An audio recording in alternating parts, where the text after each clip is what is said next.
precious frescoes of Akhtamar have remained free from the traditional whitewashing by Turks when they capture Christian works of art.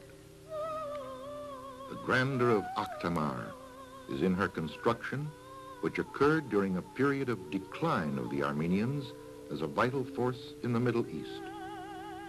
Within a century and a half, the last Armenian kingdom in the original homeland would be destroyed.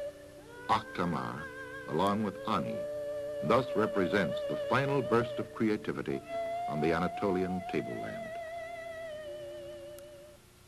Around the shores of Lake Van, the Armenians first emerged as a distinct ethnic force almost 3,000 years ago.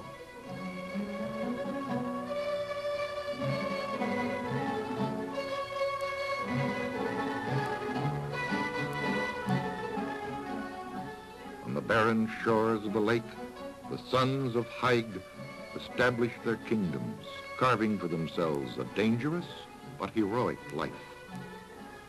Lake Van has become the holy lake of the Armenian people, much as Ararat has become its holy mountain. The lake is a tremendous body of water, some 60 by 30 miles, covering a 1,300 square mile area.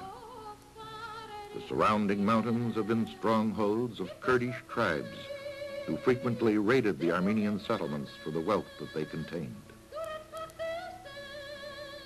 Near the shores of the lake, there are extensive ruins from the days of the Urartu kingdoms, which predate the arrival of the Armenians. From these heights, the Armenians of Van put up a heroic defense against the Turkish armies during the First World War.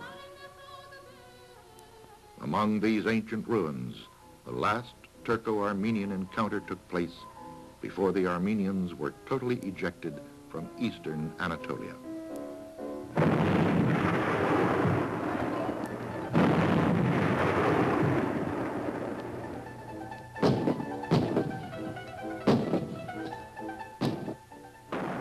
From behind these crevices, ancient gates and windows, the Armenian patriots fired their guns using homemade bullets. It was a ferocious and valiant fight to keep a homeland. The plains of Van, rich, beautiful, and tragic. The Christian section of Van is deserted. The Armenians who lived here were among the 1.5 million who were massacred or deported between 1915 and 1920. Each mound is the site of a former Armenian home, affirmed by earth-embedded crosses and lettering.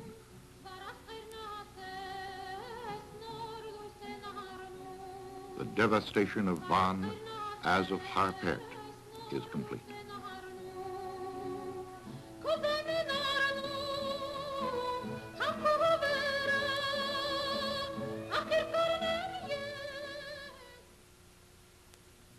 Northward, on the borders of Soviet Armenia, is Kars, a region of geographical importance. The Holy Apostles' Church is the only item of architectural significance in Kars. It was built in the classic tradition by King Appas between 928 and 953.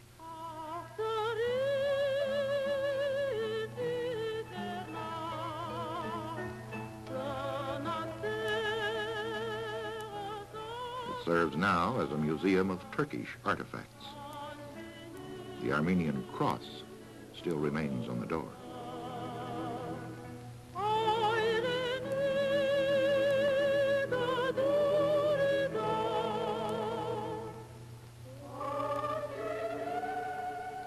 The final stop in Turkey is Ani, the last capital of the Bagratite kings of Greater Armenia, a city of legendary fame.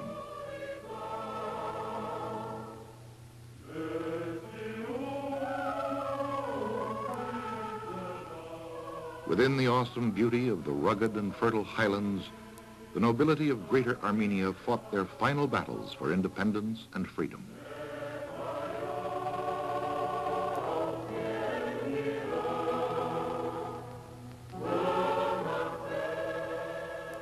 The turbulent Akurian River divides Soviet Armenia from the lost provinces in Turkey.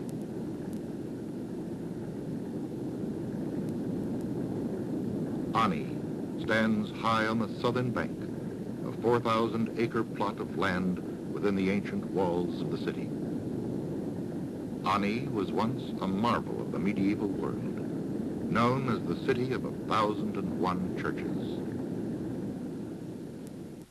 For 9 centuries now, she has stood disfigured in majestic solitude and sorrow. During a period of glory extending over 2 centuries, Armenian nobles and princes rode their steeds through the boulevards of Ani, then the largest city of Greater Armenia with 500,000 inhabitants. But the destruction at the hands of the Seljuk Turks in 1064 was complete. Ani became a wilderness. Only the walls and a few public buildings remain.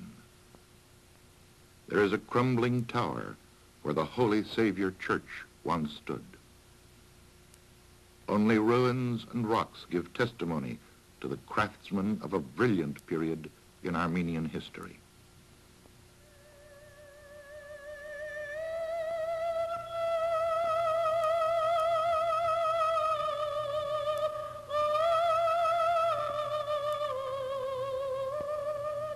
The Turks are now claiming that some of these buildings are of Turkish, not Armenian origin.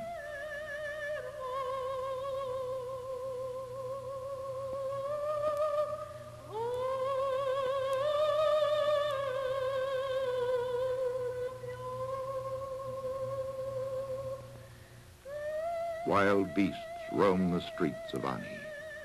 No repair or preservation is being done, and someday history may even deny that Armenians ever lived on this plateau.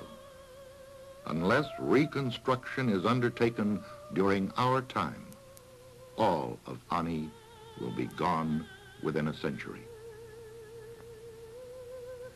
The Holy Virgin Cathedral of Ani has been called the Mother Church, or Mairia Geetzi. It was built during the reign of King Sampat by the architect Dertat in the final years of the 10th century. Dertat has been called the discoverer of the so-called Gothic architecture. The pointed arches and vaults and other architectural features are forerunners of early Gothic architecture, which came into being in Europe after the Crusades 2 centuries later. The frescoes have all been painted over by the Muslims, as the cathedral was once used as a mosque by the Turks. The sanctuary miraculously stands erect, an impressive edifice in sheer size and simple grandeur. On the dark and stormy nights, it is said, the spirits of slain priests return to conduct mass and to mourn for the loss of their kingdom.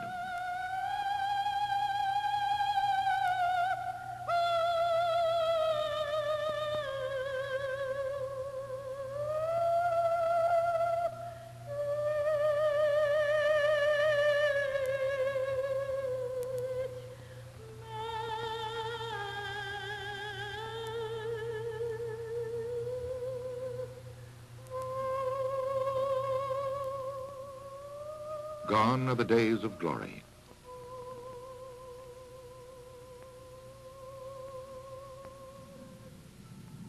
The Mother Cathedral stands in solitude, awaiting restoration for her final day of greatness. One of the best preserved buildings of Ani is the St. Gregory Church of Dikran Honens. Built on a cliff above the river, it has been shielded from the eyes of those who destroy.